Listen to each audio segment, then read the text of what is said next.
Hello everyone! We finished up the story of Xavius and Lady Liadrin, so it's time to sit down and answer a few questions sent in by you. I sadly don't have any updates to talk about. The Legion Alpha is going along, the Warcraft movie is getting close to release, Chronicles should be out by now, and the Illidan novel is set for next month, so yeah, not much news to dive into. So let's dive right into the questions, shall we? First question sent in by Sable Youth. I wonder why Neptulon fights the Naga as they both serve the Old Gods. Do they serve different Old Gods that are at war with each other? Hope you can answer my question. Smiley face, love your vids. The Elemental Lords, Neptulon, Ragnaros, Alakir and Verrazane, they all stopped serving the Old Gods once the Titans brought order to the planet and shattered the Black Empire. Even before that moment though, the Elemental Lords did not serve the Old Gods willingly. The history behind this is that way back when, even before the arrival of the Old Gods, the Elemental Lords waged war with each other. For untold millennia, the apocalyptic battles took place and dominion over Azeroth constantly shifted between the different elemental factions, each one striving to remake the world in its own image. However, that all changed once the Old Gods arrived. They infected the planet and they claimed dominance. With the Inraki forces, also known as the Faceless Ones, as well as the Akir, insectoids of incredible resilience and strength, the Old Gods fought a war with the elements. For the first time, the Elemental Lords worked in union, combined their powers, but not even that was enough and they were forced into slavery. The Black Empire grew in strength until the moment came that the Titans and their Titan Keepers arrived. They too battled with the Old Gods and the Elemental Lords, but they proved to be stronger and they conquered the planet, they imprisoned the Old Gods, and they sent the Elemental Lords to the Elemental Plane. Now we have seen Elemental Lords like Ragnaros and Alakir align themselves with Deathwing, and by extension the Old Gods, but that was out of their own free will. The Naga, they tried to conquer the Abyssal Maw, the Elemental Plane of Water, which of course turned Neptulon into their enemy. Last we seen of him was during the Cataclysm, where he was captured and taken away by Ozumat, but time will tell how much of that story is going to be continued and what Neptulon is currently doing. They did send out a few tweets trying to wrap up that storyline with Neptulon and Ozumat, in which they said that Neptulon was able to liberate himself and that storyline was concluded. But to that they got a lot of backlash, a lot of feedback from people that, did not want to see the storyline concluded on Twitter. To which they said, okay, fine. His future, his current situation is unknown, and only time will tell what's going to happen. Now, we might see him pop up in Legion, but only time will tell.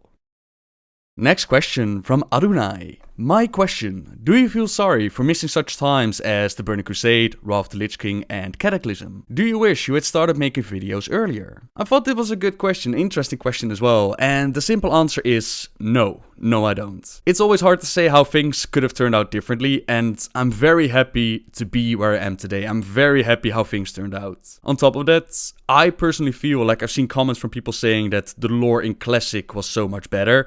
But for me, the lore during Classic and the Burning Crusade was not the greatest. A lot of the storyline, it was hidden in long, boring quest text, it was scattered all over the place, and some events were never properly explained. For example, turning Illidan into a boss, he was the poster child of the expansion, right? With the whole "you were not prepared," and the reason why we had to go into the Black Temple and fight him was a bit vague. There was the part where the Blood Elves were sent to attack Shefreth City, but some speculate that it was not on Illidan's orders. There was the part where he, for some reason, enslaved Akama's soul, and then there was the part that Kil'Thuzad allied himself with Kil'jaeden, and yet we had to take out someone who could have been a very powerful ally and a very powerful agent against the Burning Legion. That was all a bit vague. There were hints here and there, not that fleshed out, and on top of that, his catchphrase, the "You are not prepared." What exactly were we not prepared for? Like, what was the meaning behind all of this? It was his catchphrase, and did he mean we were not prepared to face him in the Black Temple? Well, we proved him wrong, didn't we? I mean, it sounds catchy, don't get me wrong, but to the lore, in my opinion, it didn't get that much attention until Wrath of the Lich King. I think that expansion with the whole Wrathgate cinematic and building up towards the end boss, I think it did an amazing job at telling multiple storylines at the same time. From that point on, cinematics and voice acting, all that good stuff, it really received the attention that it deserved. If you look at the Cataclysm with how much dialogue or voice acting we got with Mr. Pandaria and the Shao Hao storyline on the YouTube, Lords of War during Wars of Draenor and the amazing cinematics, you could really tell that department during World of Warcraft, during its development, has increased and improved over the years. At least, again, in my opinion. We might not always like the story that's told, but the way that it's presented has definitely improved. With that in mind, like I said, I'm very happy where I am today. I'm very happy with the way the things turned out. So no, I don't regret not starting earlier. And I'm not really missing out though, since I can still go back and revisit the storylines. The lore is thankfully not completely gone. They did do the classic revamp, of course, with the Cataclysm. But you know, like I said, classic lore wasn't the greatest. Next question from Mastermind_override. Can you tell me more about the Wild Gods? It's a bit of a broad question, but with the Chronicles, I think I could give you a general overview of the Wild Gods. Now, the name Wild Gods, it's a term that they now use for the beings that we previously called either Demi-gods or for the trolls, the Loa. The Chronicles describes them as a primal manifestation of life and nature. They are creatures of two realms, the wild gods that inhabit the physical world of Azeroth, but their spirits are bound to the ethereal Emerald Dream. Many wild gods appear in the form of gargantuan animals, such as wolves, bears, tigers, or birds. A lot of you, and myself included, wondered about the origin of the demigods, the origin of the wild gods. Where did they come from? Were they created by someone, or did they just pop up out of existence? And unfortunately, I couldn't find a clear answer to this. The book says that once the Black Empire was taken down and the Keepers worked on shaping the land, Titan Keeper Freya, she worked on populating the world with organic life. To do so, she crafted or tapped into the Emerald Dream, a vast and ever-shifting dimension of spirits and nature magic. This ethereal plane acted as a mirror image of Azeroth, helping regulate the evolutionary path of the world's flora and fauna. A confluence of spirits and strange otherworldly beings populated the dream, frolicking in the surreal paradise that was their home. Freya then wandered the world, developing flora and fauna, and she found the best locations to do so in places like Unguro Crater, Sholazar Basin, and the Vale of Eternal Blossoms. She molded life of astounding diversity, seeding it around the world, and the greatest creatures to emerge from these enclaves were colossal animals known as the Wild Gods. Freya adored and cared for these majestic beings as if they were her very own children. She often wandered the physical world with the Wild Gods at her side, vibrant forests and grasslands blooming in their footsteps. Yet, there was one place she and the Wild Gods frequented more than any other, a massive forested peak called Mount Hyjal. It was on the slopes of Hyjal that Freya bound the spirits of her beloved wild gods to the Emerald Dream. So to me, from this information, it seems like it was Titan Keeper Freya who created the Wild Gods. But as we were discussing this on the stream as I got the Chronicles, some of you pointed out that another possibility could be, and that is that the Wild Gods already existed, and that Freya, creating these enclaves, shaping flora and fauna, she gave these spirits a home to emerge from. I'm not sure how to read into this. I asked on Twitter as well, and we got different responses from it. So let me know in the comments what you think. Did Freya either create these wild gods? Did they already exist? Let me know what you think about it. Now, over the years, they have mentioned a fair few with the wild gods. The most well known is probably Cenarius. If you don't know him from the books, then you probably remember killing him during Warcraft 3. He was the one who trained Malfurion in the ways of the druid, but even before that moment, he taught the young girl the secret of the wilds, and he delighted in watching them flourish. During the War of the Ancients, Cenarius was one of the first to recognize that the wild gods had to take action against Sargeras and the Legion. He urged his fellow wild gods to make a stand, and they joined the Knight of Resistance in the war. Now, reading the novel, the War of the Ancients trilogy, you could tell that there are numerous of wild gods out there, but amongst them, the ones that they named, now excuse me if I mispronounce them, you have a massive razor boar called Agamaggan, Aviana, Mistress of Birds, Ursak and Ursal, the Colossal Bear Lords, Tortula the Wise, and Goldrin the Great Wolf. You might remember seeing some of these wild gods show up during the Cataclysm as we quested in Mount Hyjal. Remember that Freya, she bound the wild gods to the Emerald Dream. So when they were slain during the War of the Ancients, or in Cenarius' case during Warcraft 3, they did not permanently die, they returned to the Emerald Dream where we then summoned them from. There's a lot more information we could talk about when it comes to the wild gods. Like I said, it's a bit of a broad question, but I think I'll save that for a dedicated video like the story of the wild gods. That could be really cool. However, I hope this will give you a good impression as to what the wild gods are. Next question from Dan Jetstar. What is the lore of the Grummle? The lore of the Grummle. This tale takes us back to the ancient history of Pandaria, where a Mogu named Lei-shen, he took control of the clans and he started to enslave Pandaria and build his empire. Long ago, in Underhill, there lived a creature called a Trog. It wandered inside the mountain caves and tunnels, exploring and sniffing, and it was content. Then one day, it met a Mogu. "What strong arms you have," said the Mogu to the Trog. "I shall use my magic to make them stronger, so they may crush my enemies." "And what a mighty nose you have," said the Mogu to the Trog. "I shall use my magic to make it powerful, so that it may sniff out my enemies." "And what a good sense of direction you have," said the Mogu to the Trog. "I shall use my magic to make you never forget a trail, so that you may learn the path of my enemies." The Mogu used the very waters of the Veil of Eternal Blossoms to shape its creature into a weapon. When the smoke cleared and the dust settled, what should the Mogu see but a Grummle standing there gleefully? "With strong arms and powerful nose, and mind that never forgets a trail," said the Mogu to the Grummle. "Take this food from the farms of the east to the walls of the west. Find every trail in between and tell me of the enemies you see." And so the Grummle went, with arms of strong and nose of a tool and mind that never forgets, to look for enemies, this word the Mogu used. And deliver food he did, and looked for trails, but not an enemy found. "What news of my enemies?" said the Mogu to the Grummle. "Do they hide in the mountain passes? Do they hide in the caves near the river? Do they hide in the fields of the farmlands?" The Grummle blinked and fought. He fought and finally spoke. "I smell with nose and look with eye, but no enemy of yours did I spy. In the mountains I saw Hosen carving their little tunnels. In the caves near the river I saw the Jinyu speaking to their water.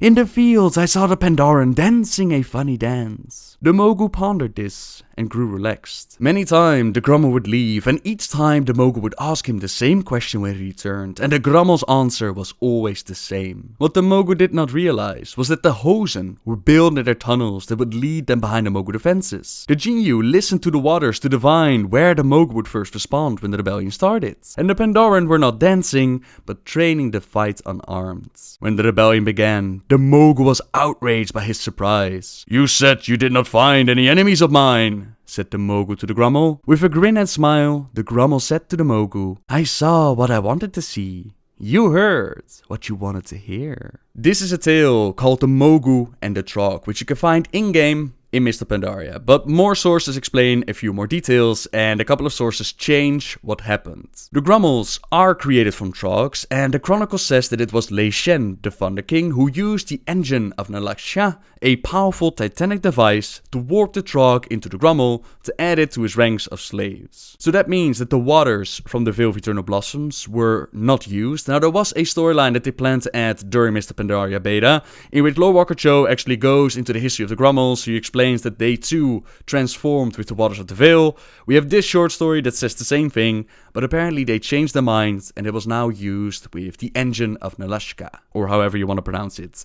Either way, the Grummles were created by the Mogu, and they found out that the strength of the Mogu Empire, it was not in their numbers, it was in fear. Using fear, they controlled vast cities of slaves, and they maintained a chokehold over the old empire. While it was the Pandaran who first rebelled against the Mogu, they were not the only ones to do so. The Hosen soon lent their ferocity, the Jinyu their wisdom, and the Grummles acted as messengers for the rebels, while simultaneously stopping delivery of food and news to their Mogu slave masters. Imperial armies starved, messages of vital importance were no longer delivered, and the entire foundation of the empire cracked. The Mogu knew nothing of growing their own food or distributing resources to the troops. Entire armies sat in their barracks oblivious to the rebellion taking place, until it was too late. In essence, the very strength of the empire was turned against itself. The race of Pandaria were united in a single purpose and discovered that they were strong. They overthrew the Mogu and they took control of their own destiny, of their own empire. From this point on, the Grummle would no longer be enslaved, and they spent their time acting as messengers, guides, and packpadders for expeditions high up on Kunlai summit.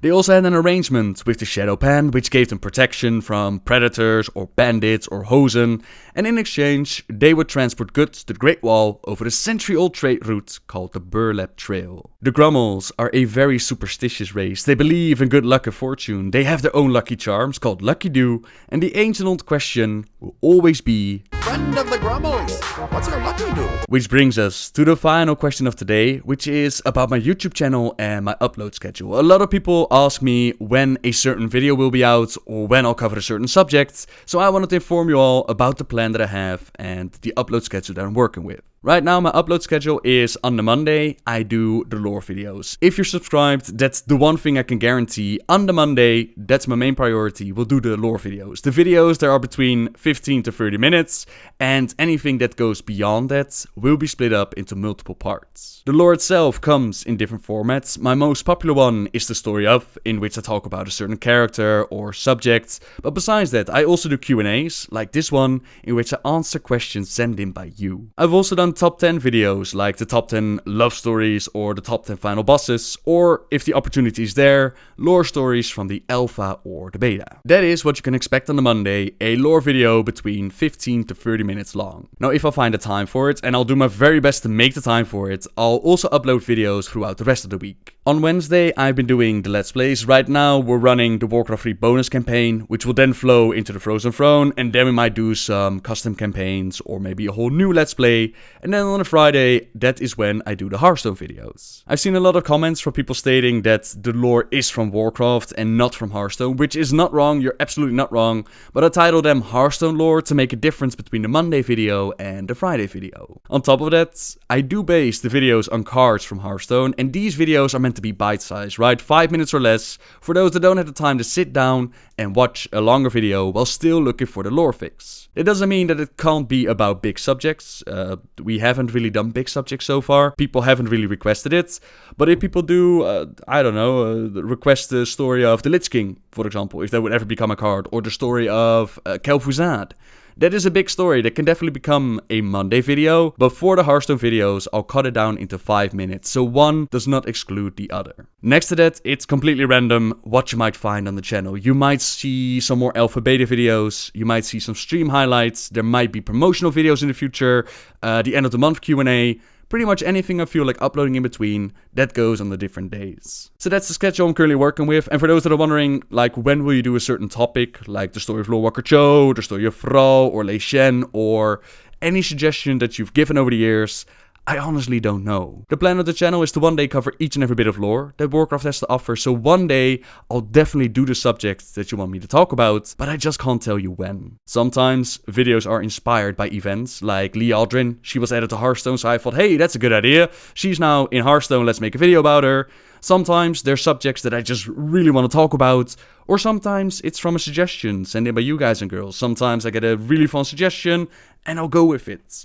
Completely random. I don't have a set schedule when it comes to that, but I hope to one day be able to cover each and every bit of lore that Warcraft has to offer. Right now I'm thinking about doing the story of Sargeras, because I really want to talk about the Warcraft Chronicles information, it's really good, but you also have the Illidan novel that's set to release soon, we've got the Warcraft movie coming up, maybe Lord Walker Cho could be a lot of fun, but I still have so many stories left to tell, we'll see what's gonna come next. And with that, ladies and gentlemen, we've reached the end of the Q&A. Thank you so much for sending in your questions, everyone. As always, if you have more, leave them in a comment down below, and your question might be used in the next video. Subscribe if you like my videos. I hope you have a great week, and until next time, guys.